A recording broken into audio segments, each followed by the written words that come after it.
بسم اللہ الرحمن الرحیم. السلام علیکم. اردو پوائنٹ ایکسکلوزیو کے ساتھ میں ہوں آپ کا میزبان رخشان میر, اور آج گفتگو کرنے کے لیے ہمارے ساتھ موجود ہیں عوامی مسلم لیگ کے رہنما شیخ رشید احمد صاحب. کسی تعارف کے محتاج نہیں, پاکستان کے لیڈنگ پولیٹیشین ہیں. سر بہت شکریہ, آپ نے اپنا قیمتی وقت دیا. بڑی مہربانی آپ.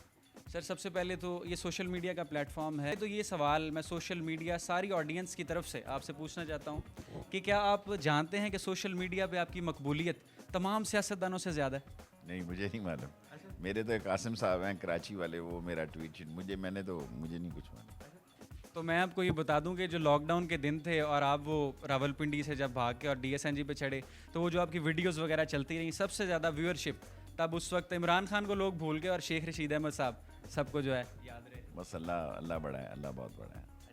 تو آپ جو آپ کا فیس بک ہے اور ٹویٹر ہے, آپ نہیں وہ دیکھتے بالکل بھی؟ میرے عاصم صاحب دیکھو, انشاءاللہ اب میں شروع کروں گا. لاہور آنے کے بھی آپ کی اپڈیٹ چلتی رہی ہے وہاں پہ؟ وہ ساتھ تھا نا میرے, ان کا لڑکا جو عاصم صاحب کرتے ہیں, ان کے دوست ہیں. اچھا شیخ صاحب, کوئی آپ کی اسٹوڈنٹ لائف سے متعلق ایک آدھ سوال سے شروع کریں گے. 1950 میں آپ پیدا ہوئے اور 1970 میں آپ نے عملی سیاست میں قدم رکھا. 20 سال آپ کی غالباً عمر تھی اس وقت, تو بہت ینگ تھے, اور آپ متعدد بار اپنے انٹرویوز میں, اخبارات کو اور ٹی وی چینلز پہ یہ بتا چکے ہیں کہ حالات جو تھے گھر کے وہ سازگار نہیں تھے, اور کافی آپ لوور مڈل کلاس سے آپ کا تعلق تھا. تو کیا وجوہات تھیں کہ آپ نے اتنی کم عمر میں, بالکل نوعمری میں آپ نے سیاست میں قدم رکھا اور اتنے بڑے سیاستدان بنے؟ حالات نے مجبور کیا یا شوق تھا, کوئی خواب تھا؟ میرا شوق ہی یہی تھا کہ سیاست. میں اسکول میں ہی جب گارڈن کالج آتا تھا نا, تو میں اسکول میں گارڈن کالج کے خواب دیکھتا تھا. ایک دن میں گارڈن کالج میں جاؤں گا, تو میں ان سے دوستی, شام کو میں گارڈن کالج چلا جاتا تھا. پڑھتا میں اسکول میں تھا, تو میں اسکول میں ہی قید ہو گیا. پاکستان کا میں سب سے چھوٹا بچہ تھا جو اعلان تاشقند میں جیل چلا گیا, اور پھر میں وہاں مانیٹر لگ گیا. میں 5ویں جماعت کو پڑھاتا تھا, خود میں 8ویں جماعت میں قید ہو گیا اسکول کی. پھر میں وہاں مانیٹر لگ گیا. قالینوں کا کام میں نے وہاں سیکھا جیل میں, ہری پور میں.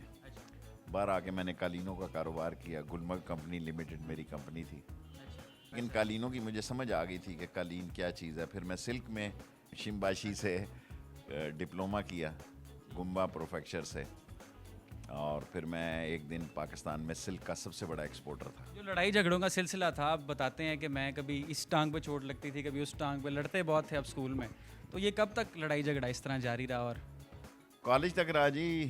کالج تک گولیاں لگیں, چھری لگی, اور مارتے تھے لوگ. گولی کہاں پہ لگی؟ گولی بہت بچہ تھا میرے, یہ لگی. تو اس کے بعد بھی آپ بہت پیچھے نہیں ہٹا. اسٹوڈنٹ لیڈر تھے, اور جو اسٹوڈنٹس ہیں جو پولیٹکس میں دلچسپی رکھتے ہیں, یقیناً ان کی انسپریشن بھی آپ. لیکن اب اسٹوڈنٹ یونینس پہ پابندی لگ چکی ہے. اگر آپ کی حکومت آتی ہے, یا عمران خان صاحب کی, اور آپ کا ان کے ساتھ الائنس بھی ہے کافی, ابھی جس طرح آپ کو ٹیلی فون بھی ان کا آ رہا تھا, تو پابندی ہٹا دیں گے؟ ضرور ہٹنی چاہیے جی. اب تو لیڈر ہی کوئی نہیں پیدا ہو رہے, بزنس مین قبضہ کر رہے ہیں. دیکھیں, یہ حفیظ خان ہو گئے, ہم ہو گئے, ہاشمی ہو گئے, ظاہر ہے اسٹوڈنٹ, پرویز رشید ہو گئے, مشاہد اللہ ہو گئے. اگر یہ اسٹوڈنٹ نہ ہوتے تو آج یہ نیا بریڈ کہاں سے آتا؟ سو یہ اسٹوڈنٹ ہی تھے جہاں سے اسٹوڈنٹ یونینز میں سے آئے, اور گو یہ کالجوں میں ہارتے ہی رہے, لیکن ہم کیونکہ پیچھے ہو گئے دوسری طرف چلے گئے. لیکن اسٹوڈنٹ پالیٹکس ہونی چاہیے, اور اس کی کھلی اجازت ہونی چاہیے. بڑی زیادتی ہے. شیخ صاحب, آپ نے زمین سے سفر شروع کیا, اور آپ کے پاس وزارتیں بھی رہیں, 7 مرتبہ آپ ایم این اے بھی منتخب ہوئے, مگر آپ کے سٹائل میں ابھی بھی تبدیلی نہیں آئی. ابھی بھی آپ موٹر سائیکل پہ سوار ہو جاتے ہیں, دوڑ بھی لگا دیتے ہیں گلی محلوں میں, اور سٹائل بھی آپ کا وہی ہے. کوئی تبدیلی نہیں لائے؟ نہیں, بالکل نہیں لایا. میں 7 دفعہ وزیر رہا ہوں, اور جس لال حویلی کے نیچے میں چائلڈ لیبر تھا, کتابیں بیچتا تھا, تو اس کے اوپر میں نے جھنڈا لہرایا 7 دفعہ. اور میرا محلہ تانے دیتا تھا کہ یہاں یہ سالہ کتابیں بیچتا تھا, اور معاشرہ بڑا ظالم ہے. کافی ذہین تھے آپ ساتھ, مطلب باقی دوست وہیں رہ گئے, کوئی فقیر کوئی غریب, اور آپ ہر وقت میڈیا آپ کو کوریج دیتا ہے ماشاءاللہ سے, اور میڈیا کے لیے ہاٹ کیک بھی ہیں آپ. میں محنت پہ بلیو کرتا ہوں. ابھی بھی میں موسٹلی ٹائم, جس دن سورج مجھ سے پہلے طلوع ہوا, میرا خدا سے عہد ہے, اس دن میں سیاست چھوڑ دوں. بہت, یعنی آپ محنت پہ بلیو کرتے ہیں, اور محنتی انسان ہے. شیخ صاحب, پاناما لیکس کے حوالے سے آپ نے ایک خاصا احتجاج کیا اور عمران خان اور اپوزیشن جماعتوں کے ساتھ آپ کھڑے رہے. کیا لگتا ہے 2017 بھی پاناما فیور کا سال ہے؟ جنوری فروری بڑا اہم مہینہ ہوگا جی, کیوں نہیں ہوگا, انصاف ہوگا. ہمارا کیس بڑا سالڈ ہے. دنیا میں کسی نے نہیں کہا کہ پیناما جھوٹ ہے سوائے نواز شریف صاحب کے, اور پیناما ایک حقیقت ہے. دنیا کے چوٹی کے جرنلسٹ نے ان کو رنگے ہاتھوں پکڑا ہے, اور اگر اب یہ بھی چھوٹ گئے تو پھر ساری جیلیں آزاد کر دو سوائے زنا کے اور قتل کے اور کیا ہوتا ہے جی, اغوا کے. باقی سب کو چھوڑ دو. اگر ملک کے بڑے ہی چور ہیں تو یہ بیچارے فون چھیننے والے اور ویل کپ چوری کرنے والے, ان کا کیا جرم ہے جی؟ اچھا شیخ صاحب, اپنے تھوڑا یہ سٹائل جو آپ سگار پیتے ہیں سوشل میڈیا پہ بہت مقبول ہے. آپ شاید آپ کی نظر سے نہیں گزرا, لیکن ہم دیکھتے ہیں مختلف تصاویر بھی آپ کی چل رہی ہوتی ہیں فیس بک پہ, اور ملین آف اس پہ لائکس اور شیئرز اور ویوز آتے ہیں. یہ سٹائل کے بارے میں تھوڑا سا ہمیں بتائیں, سگار پینا اور یہ انداز جو ہے ٹپکل. میں 85 میں یونائٹڈ نیشن میں گیا جی, میں وزیر بننے والا تھا. لوگ بڑے میں نے کہا اچھا. میں وہاں گیا تو میری بچپن کی ایک خواہش تھی کہ میں ایک دن اقوام متحدہ میں خطاب کروں. ایسی جو وابند آدمی حوالدار بھرتی ہوتا ہے نا, وہ چاہتا ہے وہ ایس پی ریٹائر ہو. کسی سپاہی سے پوچھو نا, وہ کہتا ہے یار ڈی ایس پی تو ہوں نا میں. سو میری خواہش تھی بچپن سے, اللہ تعالیٰ ایک دن وہ وقت لائے کہ میں اقوام متحدہ سے خطاب کروں اور آگے سارے ملکوں کے وزیر اعظم اور صدر بیٹھے ہوں. جب ایسا وقت آیا نا تو فارن آفس نے سازش کی. انہوں نے کہا جی شیخ صاحب آپ تو بہت چھوٹے ہیں, آپ پہلی دفعہ ممبر بنے ہیں. کتنی عمر تھی صاحب؟ پہلی دفعہ 85 میں جب میں بنا. میں نے کہا تقریر تو میں ہی کروں گا آج. پھر انہوں نے اگلا دن لے لیا. میں صاحبزادہ یعقوب کو ملا. میں نے کہا صاحبزادہ صاحب یہ میرا خواب ہے کہ میں اقوام متحدہ سے خطاب کروں. انہوں نے مجھے بڑی مشکل سی تقریر لکھ دی. میں لے گیا ادھر, ساتھ ہی اس کے ہے نیو یارک یونیورسٹی, وہاں اس کے سامنے 600 ویسٹ براڈ وے پاکستان ہاؤس تھا. ادھر گیا, لڑکوں نے ایک دم ٹھیک کر دی. 3 صفحے کا 1.5 صفحہ. میں آیا ہی تو میرا نام پکارا جا رہا تھا. میں نے کھڑاک کے تقریر انگریزی میں ٹکا دی.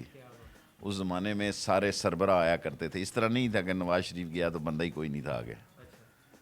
تو پھر اس دن صاحبزادہ یعقوب نے مجھے 1985 میں سگار کا ایک باکس دیا. وہ دن, اور ایک سگریٹ میں پہلے نہیں پیتا. شیخ صاحب, اسٹوڈنٹ لائف میں جب حالات بھی سازگار نہیں تھے, کون سا سیاستدان آپ کی انسپریشن تھی؟ یہ سوال بھی لوگ اکثر پوچھتے ہیں سوشل میڈیا پہ. دیکھیں میں شورش کاشمیری مرحوم کا شاگرد تھا. میں نے ان سے بہت سیکھا, ان کو بہت قریب سے دیکھا, اور جو لوگ میرے آئیڈیل تھے وہ اس قوم نے مسترد کر دیے. اس قوم نے ان کو نہ ووٹ دیے نہ سپورٹ کی. وہ غربت کے ہاتھوں ہی مارے گئے. اس لیے میں تھوڑا سٹائل ایسا رکھتا ہوں کہ لوگ یہی نہ سمجھے فقرہ ہے. فقرے کو یہ چانٹا بھی نہیں مارتی قوم. جس دن میں پہلی دفعہ ایم این اے بنا, میرے پاس ڈاٹسن گاڑی ٹوٹی ہوئی تھی. ڈی سی نے دروازہ نہیں کھولا. میں فوراً گیا ادھار جا کے مارک 2 لی گاڑی. ڈی سی نے پی این نے سلوٹ بھی مارا اور دروازہ بھی کھولا. یہ بڑی تماش بین سی قوم ہے, باتیں بڑی کرتی ہے. اس قوم کی سوچ کو سمجھنا بڑا ضروری ہے. جو اس قوم کی سوچ کو نہیں سمجھے گا وہ ناکام ہوگا. دیکھیں نا, نواز شریف نے اپنا شمشمہ کیوں لگایا؟ یہیں سے مال بنایا, پلاٹ بانٹے, پٹواری بانٹے, اے ایس آئی بانٹے ہیں جی, پھر آ کے حکمرانی کی, قبضہ کر لیا. سو لالچ ہمارا کنسیپٹ ہے. اسی لیے آپ نے دونوں چیزیں ساتھ ساتھ لے کے چل رہے ہیں, ساتھ سٹائل بھی اور تھا تھوڑی سی سادگی بھی, اور تھوڑے سے سادگی میں نے اپنے لوگوں سے رکھی ہے اپروچ. بڑے لوگوں کو میں نے بتایا کہ بغیر پیسوں کے بھی لوگ سیاست کر سکتے ہیں. یہ بڑے بڑے منشا اور یہ دوسرے لوگ جو ہیں, ان کی جو آنکھوں میں میں رڑکتا ہوں, اور یہ جو ملینئر اور ٹریلینئر نواز شریف ٹائپ کے پولیٹیشین ہیں, آصف زرداری ٹائپ, وہ سمجھتے ہیں کہ ایک آدمی لڑ رہے ہیں. مجھے جو مرضی نام دیں, 1 مین آرمی, دبانگ جی, 007, جو مرضی نام دیں. مسئلہ یہ ہوتا ہے کہ ایک اچھا وقت اللہ تعالیٰ نے گزار دیا. اچھا, آپ نے اپنے ایک انٹرویو میں یہ بھی فرمایا کہ عورت کی جو سائیکی ہے بڑی تیز ہے. یہ اس مرد پہ ہاتھ ڈالتی ہے جو کامیاب ہو جاتا ہے, یا جو اس کو نظر آ رہا ہوتا ہے کہ یہ کامیاب ہو جائے گا. تو اس طرح تو ہوا ہوگا جب آپ کامیاب نہیں تھے تو کوئی لفٹ نہیں کرواتا ہوگا, مطلب کہ عورتوں میں, اور پھر بہت سی آئی ہوں گی. میں شروع سے ہی کامیاب تھا. اچھا, کوئی دن ایسا نہیں تھا جس دن میں نے ناکامی دیکھی ہو. جب میں اسکول میں تھا تو کالج میں سیاست کرتا تھا. جب میں کالج میں تھا تو کارپوریشن کی سیاست کرتا تھا. جب کارپوریشن میں تھا تو میں پارلیمنٹ کی سیاست کرتا تھا. سو میں ایڈوانس اپنا ایک ٹائم فریم میں نے اپنا گول 20 سال پہلے اچیو کر لیا. میں نے بائی پاس کر دیا صوبہ بیچ میں سے, میں ڈائریکٹ قومی میں چلا گیا. پہلے میں نے سوچا تھا 10-12-15 سال صوبے میں لگاؤں گا, اور میں نے کہا دفعہ کرو جی, سیدھے ہی پول واٹ کی چھلانگ ماری. اور اچھا وکالت بھی کی ہے آپ نے LLB, تو وکالت کی طرف نہیں کبھی رجحان گیا؟ کی چودھری افتخار نے بھی کہا, اس جمالی صاحب نے بھی کہا کہ یار you are excellent liar, why don't you contest, why don't you be a liar. پیسہ میری کوئی ضرورت ہی نہیں تھی, کبھی نہ ضرورت پیش آئی نہ رکاوٹ بنی. اور دو کیس, یہ کیس میں پاناما کا خود لڑ رہا ہوں, لائر بڑے مہنگے ہوتے ہیں. میں نے کہا اچھا کوئی بات نہیں, تھوڑا بہت سوچ سمجھ کے آدمی بات کرتا ہے. یہ سپریم کورٹ میں یہ بھی کہا کہ میرا کیس بڑا شارٹ سویٹ اور کیوٹ ہے. شارٹ سویٹ اور سمارٹ, SSS. شیخ صاحب بہت شکریہ. کوئی ایک پیغام سوشل میڈیا کے ویورز کے لیے 2017 کے حوالے سے؟ نوجوانوں کو, سب دنیا کے نوجوانوں کو, موت کے منہ سے کامیابی کو حاصل کرو, محنت کرو, جد و جہد کرو. ہارتا وہ ہے جو ہار مانتا ہے, کبھی ہار نہ مانو. ہر بندے کو مل جاتی ہے کامیابی جو جدوجہد. ضرور ملتی ہے, موت کے منہ سے بھی کامیابی ملتی ہے. اللہ یہ نہیں ہو سکتا کہ آپ کپاس لگائیں اور گنا اگے, اور گنا لگاؤ اور چاول اگے. چاول لگاؤ اور اسے کہو یا اللہ میری چاول میں برکت ڈال, کپاس ڈال کپاس میں برکت ڈال. لیکن ہمت سے, جوش جذبے ولولے تنتنے اور دبدبے سے موت کے منہ سے بھی کامیابی کو حاصل کرو. جی شیخ رشید صاحب کا آپ نے آخر میں پیغام سنا. تمام نوجوانوں کو, پوری دنیا کے جو بھی ہمارا یہ خصوصی انٹرویو دیکھ رہے ہیں, جد و جہد سے محنت کریں, جو آپ حاصل کرنا چاہتے ہیں ضرور آپ کو حاصل ہوگا. شیخ صاحب once again thank you so much, بہت شکریہ آپ کا. دیکھتے رہیے اردو.com. اللہ حافظ.